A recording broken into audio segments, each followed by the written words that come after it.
time to clock out, they turn around and they go back and sleep in a tent in 6-degree snow, 7-degree weather. And granted, could you get an apartment working at Old Charlie's or working for the city or working on a trash truck? Yeah. But when you gotta buy food to survive, because you can't go to Lowe's and Fish's because they close at 1 o'clock. You can't go to the Salvation Army unless you live there. There's no other facilities that feed you in town except for Manna Cafe during the day. The only meal you get for free if you're working is on Saturday, and that's a breakfast from the Manna Cafe. So if you work Monday through Friday, you gotta buy your own ramen noodles. You gotta buy your own. You gotta figure out a way to do your own laundry. So you're surviving and you're being a productive citizen, but you can't save the money in order to get a place. That's like the firehouse. That's a joke. If you're down and out, the firehouse wants you there. They'll give you a bus pass, but you have to fill out 10 applications in one day in order to get another bus pass. You're riding a bus. The bus runs every 15 to 30 minutes. Okay? Granted, you could fill out 10 applications in a day's time on the bus. But how many of those 10 jobs are you actually going to be qualified for? Oh, in order to get a bus pass, you actually have to be going to places to fill out applications. Yes, you have to put out 10 applications. Okay? 9 out of 10 times. How do they verify this? Huh? They call, supposedly. I don't know. But you're looking at it like this, okay? You got to put out 10 applications. Are you a heavy mechanic? Can you work on an 18-wheeler? But just to get that bus pass to get to Walgreens to get your medication, you're going to fill out that application to get that bus pass. It runs every 15 to every 30 minutes. You got to wait 30 minutes on that bus, then you got to go to the transit center. That's another 15 minutes, and you got a 30-minute ride. There's practically no way possible for you to fill out 10 applications in a day's time to get another bus pass. And if you don't, they're going to deny you another bus pass because you only filled out 7 applications. You see what I'm saying? So you can take a shower there and you can wash your clothes. That's the good part about it. They'll let you use it as an address. Plasma Center won't take it as a permanent address. Because they know it. Exactly. They know that that's a homeless day shelter's address. So everywhere that you need an address, they won't accept it, just like the Salvation Army. So with the firehouse, they tell you, I need help. I need help with finding a place to stay. Okay, bring me 8 check stubs and we'll give you a housing voucher. I don't want to smell my coworker. You see where I'm going? You got to bring me 8 paychecks before we help you get an apartment. I'm struggling to get to work every day just to make those 8 paychecks. And 9 out of 10, if you don't have an ID, you don't have a driver's license, who's going to hire you? Somebody that's going to what? Pay you under the table. And that don't count. So you're stuck. You see what I'm saying? Granted, 8 paychecks, that's 2 months. That's not so bad. But, man, you got a body odor, man. You know, you got to do something like that. We have to let you go. Well, man, you were 30 minutes late for work. When I was in the Salvation Army, I walked from Craft Street all the way down Preacher's Mill to 101st to the gas station to meet a man for a vinyl siding job, just to have some money. The man never showed up. So there's people out there with a passion and a desire to change and want better for themselves, but there's no doors open. I mean, I'm listening to you. you see what I'm saying? So you turn around and 8 check stubs. I understand that they want to see you're trying for yourself. And where is this? They want the 8? Firehouse. Okay, Okay, they've got paper applications on the wall of the firehouse. But yet, if they've got those applications on the wall and you fill them out and you don't have the money for a bus pass, how you gonna get there? And how many people nowadays take paper applications? There's Most still, of them online. huh? Most people There's have a few, applications but online. not many. And everybody, the first thing they do when they hit the Salvation Army, they hit Clarksville, is run to the McDonald's on Riverside for a job. McDonald's or Subway? Why? Do they hire? McDonald's is one of the top 10 corporations in the world. They hire and fire every day. That is true. You see what I'm saying? So the quickest place to get a job is there. Then, if not, they go to the mall and hang out and watch TV all day because it's AC. I gotta tell you this, and I don't know if this man was homeless. Like, he didn't look like he was homeless. But, and I don't go to the mall like all the time, but I don't know if I was dropping off something or ordering something, because I go, when I do go, a lot of times I either go get a massage or I go to the jewelry Right. repair place. Right. But whatever it was, I went to the mall like that morning before I go to school, and I usually go to Nashville, Murfreesboro, whatever. So I Right. dropped the thing off, Right. and this man was sitting there watching TV, the little comfy chairs they got. And I came back that afternoon, coming back from Nashville, let me stop by here and pick up this Whatever, right. bracelet or whatever that I had fixed. He's still sitting in the same spot, like he's chilling. And I was like, he don't look like he's homeless, but who sits at the moment? He's literally watching news, watching Channel 5 News. He's sitting there watching the TVs. Mm-hmm. And then, He's warm, he's got lights, he can go to the bathroom, and he can walk through the food court and they give him food. the sample. Exactly. And then they weren't finished with whatever they had. Mm-hmm. So the next day, I went back. Because normally I don't go to the mall back to back like that.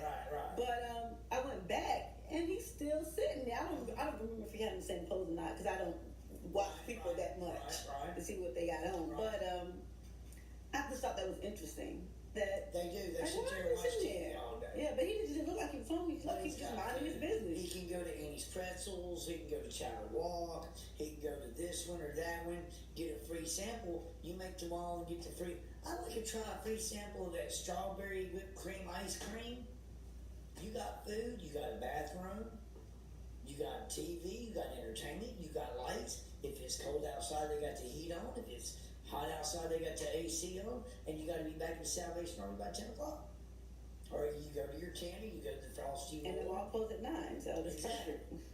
Exactly. Of course, the buses quit running at 8, so you have to leave about 6 or 6:30. But if you're late going into the Salvation Army after 6, you won't have a tray to eat unless you fill out a fake paper saying that you're going to be coming in late. So you have to tell them, I'll be in late, save me a tray. If not, you're just going to have to do without. So, but that's what I was saying. A lot of homeless people go to the mall, and they go there for that fact. That's like me. I'm walking the streets, I got $300 Tony Lambos on. I got brand new Levi's. I got a $250 leather jacket. You know? And you're like, I got a champion shirt on, or I got a polo on. And I'm like, yeah, man, I'm homeless. Dude, you're wearing damn near $600 worth of clothes and you're homeless. I paid $10 for the boots, $5 for the jeans, $5 for the leather jacket, and $3 for the shirt. Well, But I don't look homeless. Because don't look like what you are. listen, I have an issue with that, because you see my closet. Matter of fact, you worked on my closet. True. I have a bedroom, my daughter's old bedroom, that I made into a what they call a boutique closet. So he's worked on my closet. So you've seen the clothes in there, and the Plus, clothes. I had to move all your shoes. I needed back surgery after that issue, but yeah, okay. So I gave away a lot. So You anyway, got 2 feet and 300 pair of shoes. so Where's that? I got like maybe 210 pair now. Okay. Well, you're sacrificing. I know it's hard, but yes. Somebody gotta help, okay? Exactly. So what I'm saying is that I give a lot of stuff away, and you've seen my stuff. So if you're walking around in Tangi's clothes, Mm-hmm. it's gonna look like you. And I'm giving away Coach purses because I don't really care for Michael Kors or Coach. Well, I do like Coach, Right. but you know, things go out of Yeah, style, and you know and what? I just give it away. Nope. And so people say, well, they got a $300 purse in, but somebody probably gave that to them because I give away a lot of You know stuff. why I wear leather jackets? I will not wear a cloth jacket. I will not wear. It repels. Huh? It repels the If rain it's and cold, snow and all that. Put your arms in the sleeves, zip it up. You're warm. If it rains, you're dry until you can get to some shelter. Yeah. That's the reason why you wear that. But and there are a lot of people that take advantage. But I'm just saying, I know I give away a lot of stuff. Like when I was in Miami, I used to always volunteer for the Miami Rescue Mission, and those ladies, oh my God, they were so happy. Like, okay, I was coming from Tennessee, so I had these UGG boots, and anybody who knows anything about UGGs, know they cost about $200 and plus. Right. But they were hot for me. I was like, I ain't wearing these boots, and I'm not storing them for 5 years. You know, well, Right. so I would give them away, and then I had issues with. I still wear high heels sometimes, but I just can't. I mean, I'm getting older, so Right. a lot of the tall heels, like Jessica Simpson heels, Right, and Klein, right. I would give them away. So Right. you see, and I would laugh and say, "Man, you see this homeless woman? She is like rocking these heels. You know, you're looking like, where did you get this outfit from?" Because they're grateful for it. There's a lot of people like Tupac. Tupac belongs in a home, but his mother doesn't want to do that to him, and she doesn't take his check and use it for crack or heroin or anything stupid. She spends his check on him. She does without for her son, and I commend her for that. I got a question. And this is me. Pardon my ignorance. Okay, so I know there are some apartments in Oak Grove. They're like $450 for a 2-bedroom. Mind you, they may charge a deposit. I don't know if they do a credit check, but let's hypothetically speaking, let's say they didn't. They No had a bus deposit. line. No bus line, no way to get around.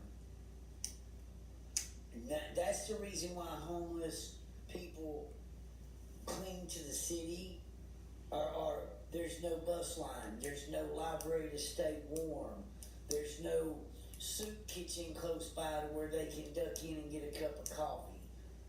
You see? And see, there used to be a place called the Chicken Church. That's what it was called. It's down there by the post office in Clarksville. Every Thursday they used to have a meal, and they fed about 60 people every Thursday, every Tuesday and Thursday. Preacher would pray, whole 9 yards, and he'd ask me, "Sir, you want an extra plate?" "No, man, I just come to get something to eat. I just got off work. I don't need it. Give it to somebody who does."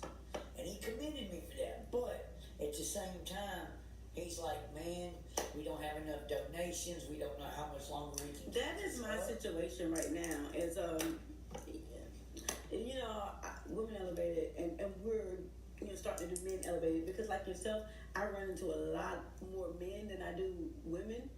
I don't know why I hear it. I just do. So that's not what I'm saying. What I'm saying is that we run strictly off donations.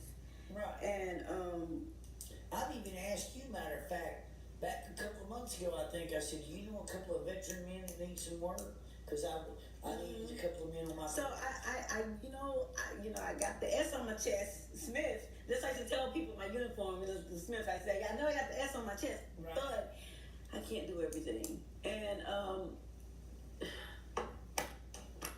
don't know, man. Well, see, that's like okay, you're talking about running into men. Okay, I'll kind of give you the men's side of it from Clarksville. A lot of the guys are ex-military. Okay, as you know, we're in a military town. Okay, once they get here and they either retire out or whatever or however, the military is now turned more apt to where they would help females and they'll help men. Used to, the military was straight men. You know what I'm saying? Now it's gotten to where it's men and women.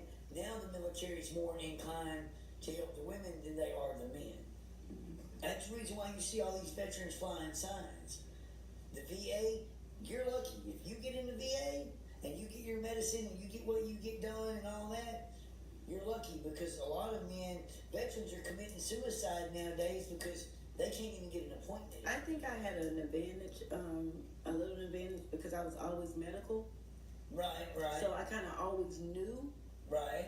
Kind of like I watched people Right. before me. Right. And I knew medical, like, okay, this needs to be annotated. This needs to be documented in my medical record. And a lot of people, even like my husband, I was like, look, you need to go sick call for that. You're hurting.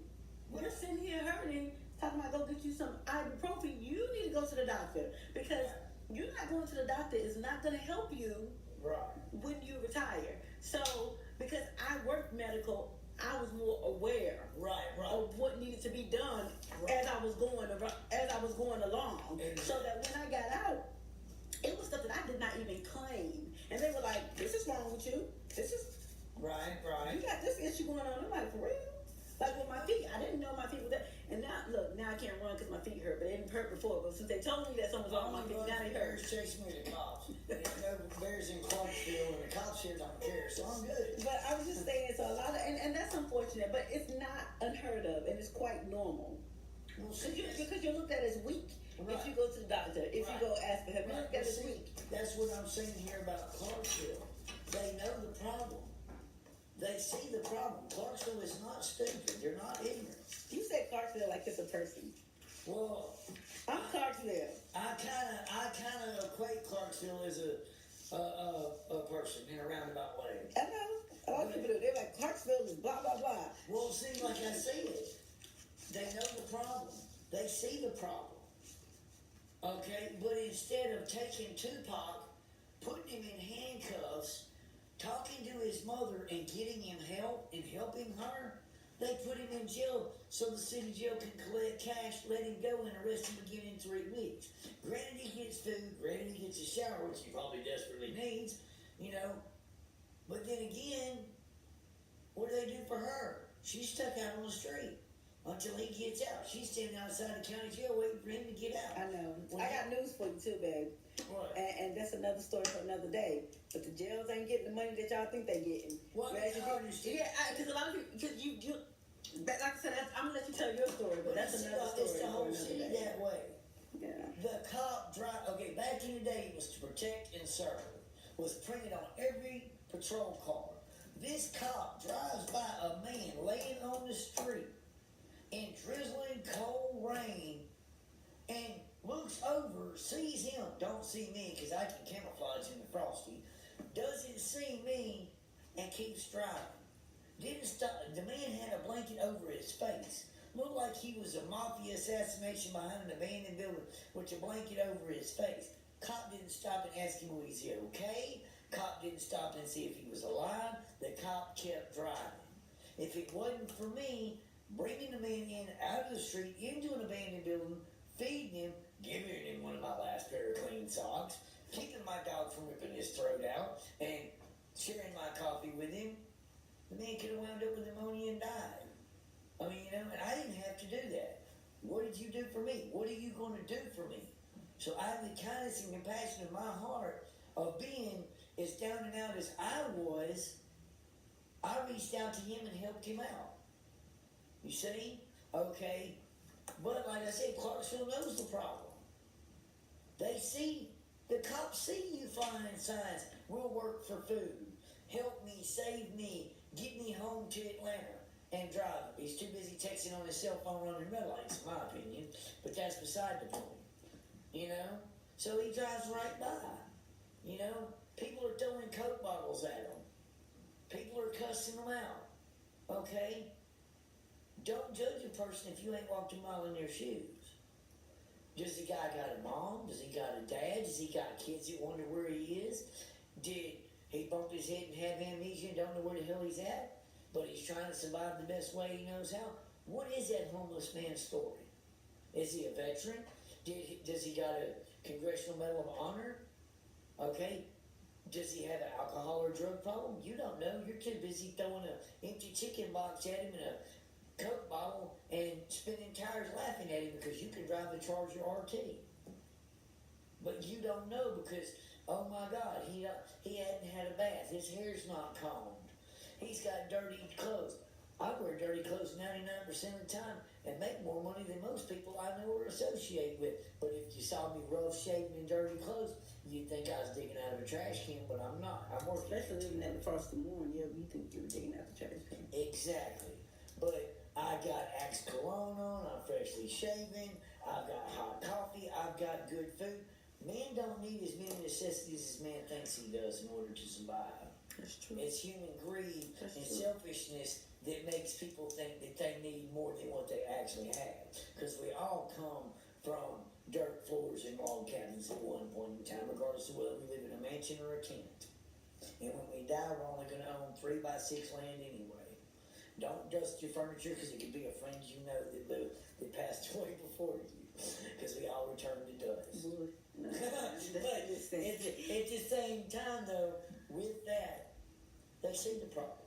They know the problem, but they ignore the problem. And it's like getting shot in the leg with an arrow. If you get shot in the leg with an arrow, what are you going to do? Leave it there and let it fester, or are you going to pull it out and medically treat it so it only becomes a scar? Clarksville is letting the homeless population, the mentally unstable in Clarksville, grow and fester. And the problem is it's in the last 10 years, or last 5 years, it's only gotten worse. Why? Due to the simple fact of the population is growing. You have to be able to control all the aspects of the population, from the education to the homeless, to the crime, to the jobs, to everything, to the housing, in order to keep a stable balance of things. And if not, one of them is going to outweigh the other. And if you ignore the homeless, the ones that prey upon people, and the criminals are thinking, well, if the homeless can fly a sign, if they can walk up and down the street, mumble to themselves with no shirt on and throw their hands up in the air, they're not going to pay attention to us either. So we'll just carjack their car.